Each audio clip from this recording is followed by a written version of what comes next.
یہ ایسا مبارک مہینہ ہے جس میں مومن کا رزق بڑھا دیا جاتا ہے۔ روزہ کھانا بچانے کے لیے، یہ اخراجات کم کرنے کے لیے نہیں ہے، بلکہ اس میں آپ کا رزق اور بڑھ جاتا ہے۔ ایسی ایسی نعمتیں کھانے کو ان لوگوں کو بھی نصیب ہو جاتی ہیں عام دنوں میں جو ان کا مقسوم نہیں ہوتی۔ دسترخوان لگتے ہیں، افطاریاں ہوتی ہیں، سحری کے لمحات ہوتے ہیں، کوئی کسی کو ویسے کھانا کھلائے تو اس دسترخوان پہ کھانے کے لیے آنا اس کا اور رنگ ہوتا ہے۔ لیکن افطار کا دسترخوان جب بچھتا ہے اور لوگ جب اس کے اوپر آتے ہیں، امیر بھی آتے ہیں، غریب بھی آتے ہیں، تو اللہ کی دی ہوئی نعمتیں جو دسترخوان پہ پڑی ہوتی ہیں ان کو اٹھاتے ہیں، کام و دہن کی تسکین کا سامان کرتے ہیں، عزت نفس بھی مجروح نہیں ہوتی اور طرح طرح کی نعمتیں کھانا بھی دستیاب ہو جاتی ہیں۔ تو یہ ایک مہینہ ہے مواسات کا، اس میں رزق بڑھ جاتا ہے، غرباء تک بھی اللہ کی نعمتیں وہ پہنچتی ہیں جو عام دنوں میں ان کو میسر نہیں ہوتی، اور امراء بھی نعمتوں کا لطف لیتے ہیں،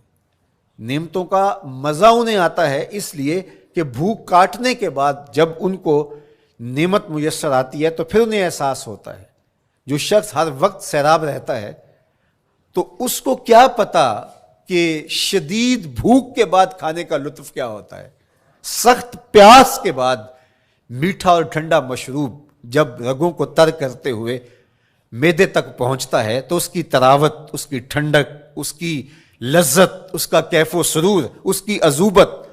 کس طرح راحت بخشتی ہے۔ اسی لیے میرے اور آپ کے آقا و مولا نے ایک دوسرے مقام پہ ارشاد فرمایا، للصائم فرحتان،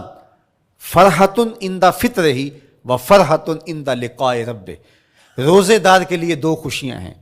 ایک خوشی اسے تب ملتی ہے جب وہ روزہ افطار کرتا ہے، وہ لمحے مسرتوں کے ہوتے ہیں، ایک روحانی احساس ہوتا ہے، اتنا لمبا دن، اتنا سخت دن، گرمی کی شدت، مالک تیرا شکر ہے لمحہ اختتام پہنچا اور یہ اتنا لمبا دن تیرے حکم کی تعمیل کرتے ہوئے بسر ہو گیا۔ ایک تو روزہ کھولتے ہوئے وہ ایک سرشاری ہوتی ہے، وہ ایک لذت ہوتی ہے، روحانی تسکین ہوتی ہے۔ آج کل وہ افطار کے دسترخوان لگتے ہیں تو جس طرح ہمارے سارے معاملات جو ہیں وہ ملوث ہو گئے ہیں ریا سے، تصنع سے، اس طرح افطار بھی ایک فیشن کے طور پہ فروغ پا رہی ہے۔ تو اس میں امراء کو اور شخصیات کو بلایا جاتا ہے اور ایسے لوگ کثرت کے ساتھ ہوتے ہیں جن کا روزہ بھی نہیں ہوتا، تو پھر ظاہر ہے رسماً تو اتنی دیر تک وہ کچھ نہیں اٹھا سکتے جب تک اذان کی آواز نہیں آتی، افطار کے لمحے نہیں آتے۔ تو اس وقت جو روزہ دار ہوتا ہے جب وہ مشروب لے رہا ہوتا ہے، جب وہ کوئی لقمہ اتار رہا ہوتا ہے، تو اس کی جو فرحت ہوتی ہے، اور جس نے روزہ نہیں رکھا اور وہ بھی افطار کے دسترخوان پہ بیٹھا ہے، تو کیا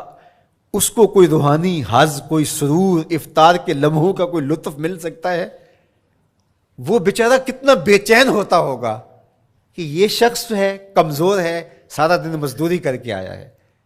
اور اس کا بھی تو سارا دن گزر گیا بھوک اور پیاس سے، اور میں صحت مند ہوں اور سارا دن ٹھنڈے ماحول میں رہا ہوں اور مجھے توفیق نہیں ملی، تو وہ گھونٹ کتنے مشکل اس کے لیے ہوتے ہوں گے۔ اور روزہ دار کے لیے کس قدر وہ آسودہ بخش لمحے ہوتے ہیں کہ جب اس کو یہ مسرت ہو رہی ہوتی ہے کہ مالک تیرا شکر، گرم موسم، زباں کانٹا، حلق خشک، اور تو نے تکمیل تک لمحے پہنچائے اور میرا دن خیریت سے گزر گیا، تو وہ اس کے لیے ایک خوشی کا لمحہ، روحانی مسرت کی کیفیت۔ اور دوسری کہ جب وہ ٹھنڈا اور میٹھا مشروب، سارے دن کی سوکھی ہوئی زبان اور خشک حلق، اور انسان کی جو ہے وہ رگیں بھی، انتڑیاں بھی خشک ہو چکی ہوتی ہیں، تو ٹھنڈا اور میٹھا مشروب جب انسان کے معدے کی طرف بڑھ رہا ہوتا ہے، زبان بولے نہ بولے، ایک ایک رواں اللہ کی حمد بول رہا ہوتا ہے۔ اور تشکر انسان کے رگو ریشہ سے ادا ہو رہا ہوتا ہے، اور اس کی کیفیت، اس کی سرشاریاں، اس کی لذتیں وہ دیکھنے کی ہوتی ہیں۔ تو کہا للصائم فرحتان، روزے دار کو تو ایک فرحت اس وقت ملتی ہے عند فطر ہی، جب وہ روزہ کھولتا ہے، روحانی فرحت بھی، جسمانی فرحت بھی۔ وَفَرْحَةٌ عِنْدَ لِقَاءِ رَبِّهِ، اور دوسری فرحت اور دوسری خوشی اسے تب ملے گی جب اس روزے کے صلے میں اللہ تعالیٰ اپنے رخ انور سے پردہ اٹھا دے گا اور روزہ دار کو اپنے دیدار کی دولت عطا کرے گا، تو وہ پھر منظر دیکھنے والا ہوگا، روزہ دار کی آنکھیں ٹھنڈی ہو جائیں گی۔ اصل افطار تو وہ ہوگی نا، اللہ اکبر، اصل تو شربت دیدار ملے گا جو روح کی پیاس بجھا دے گا، جو من کی بھوک مٹا دے گا۔ تو کہا للصائم فرحتان، فرحۃ عند فطرہ وفرحۃ عند لقاء ربہ، روزہ دار کے لیے دو خوشیاں ہیں، ایک خوشی وہ ہے جب اس کے جسم کی پیاس بجھتی ہے، اور ایک خوشی تب ملے گی جب روح کی بھوک مٹے گی، جب من کی پیاس بجھے گی، اور پھر وہ سرشاریوں کے عالم میں دیکھتا ہی چلا جائے گا، اور وہ سیراب ہی نہیں ہو پائے گا کہ میں ان دو آنکھوں سے دیکھ رہا ہوں، کاش کہ لوں لوں دے مڈ لک لک چشمہ، ایک کھولا تے ایک کجا ہوں۔ وہ اس آرزو میں ہوگا کہ میرا رواں رواں آنکھ بن جائے اور میں اس دیدار سے فیضیاب ہوتا چلا جاؤں۔ تو وہ کیا لمحے ہوں گے، وہ کیا گھڑیاں ہوں گی، وہ کیا ساعتیں ہوں گی، کوئی لفظ نہیں ہے جن لفظوں میں ان حقیقتوں کو بیان کیا جا سکے، اس لیے کہ وہ منظر ہی وراء الورا ہوگا۔ تو روزہ دار کو فرحت ملتی ہے جب وہ روزہ کھولتا ہے۔ تو فرمایا وَشَهْرٌ يُزَادُ فِيهِ رِزْقُ الْمُؤْمِنِ، اس میں مومن کا رزق بڑھا دیا جاتا ہے۔ وَمَنْ فَطَّرَ فِيهِ صَائِمًا كَانَ مَغْفِرَةً لِذُنُوبِهِ، جس نے روزہ دار کا روزہ افطار کروایا۔ اللہ کے محبوب فرماتے ہیں کہ ایک تو خود روزہ رکھا، اور دوسری سعادت یہ ہے کہ ماہ صیام میں روزہ دار کا روزہ افطار کروایا۔ آپ شریعت بیضاء کو بنظر عمیق مطالعہ کر کے دیکھیں،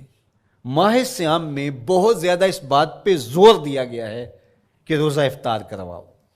اپنے گھر میں بیٹھ کر کے روزہ افطار کر لینا یہ بھی سعادت مندی ہے، روزہ نصیب ہو جائے، لیکن اس بات پہ بہت زور دیا گیا ہے ماہ صیام میں کہ ایک ماحول پیدا ہو،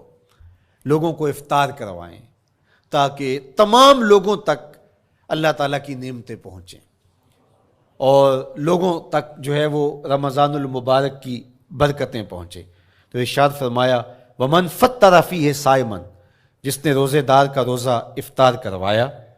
کانا مغفرۃ لذنوبہ، تو وہ افطار کروانے والوں کے گناہوں کی بخشش کا ذریعہ بن جائے گا، یہ افطاری گناہوں کی مغفرت کا سبب بن جائے گی۔ وَعِتْقَ رَقْبَتِهِ مِنَ النَّارِ، اور آتش دوزخ سے گردن کی آزادی کا مجدہ جاں فضا بن جائے گا یہ امر کہ اس نے کسی کا روزہ افطار کروایا۔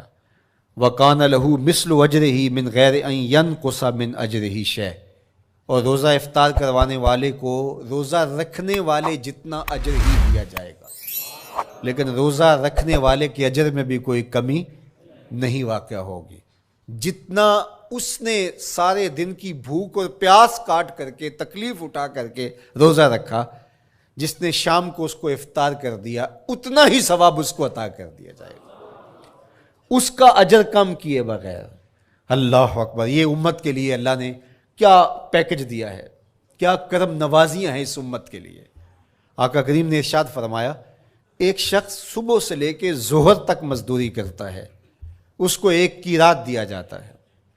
اور ایک شخص ظہر سے لے کر عصر تک مزدوری کرتا ہے، اس کو بھی ایک قیراط دیا جاتا ہے، اور ایک عصر سے لے کر مغرب تک مزدوری کرتا ہے، اس کو 2 قیراط دیے جاتے ہیں۔ فرمایا پہلی مثال یہود کی ہے، دوسری مثال نصارہ کی ہے، اور تیسری مثال میری امت کی ہے۔ یہودیوں نے اور عیسائیوں نے اس پہ اعتراض کیا کہ ہمارا اجر کیوں تھوڑا ہے، تو میرے اور آپ کے آقا و مولا نے فرمایا تمہارا تھوڑا نہیں، ہمارا زیادہ ہے۔ آج کل اگر 1000 روپیہ مزدوری چلتی ہو مزدور کی، تو کوئی شخص صبح سے شام تک ایک شخص سے مزدوری کروائے اور 1000 روپیہ دے دے، اور دوپہر کو اڈے سے جا کے ایک مزدور اور لے آئے اور شام کو اس کو بھی 1000 روپیہ دے آئے،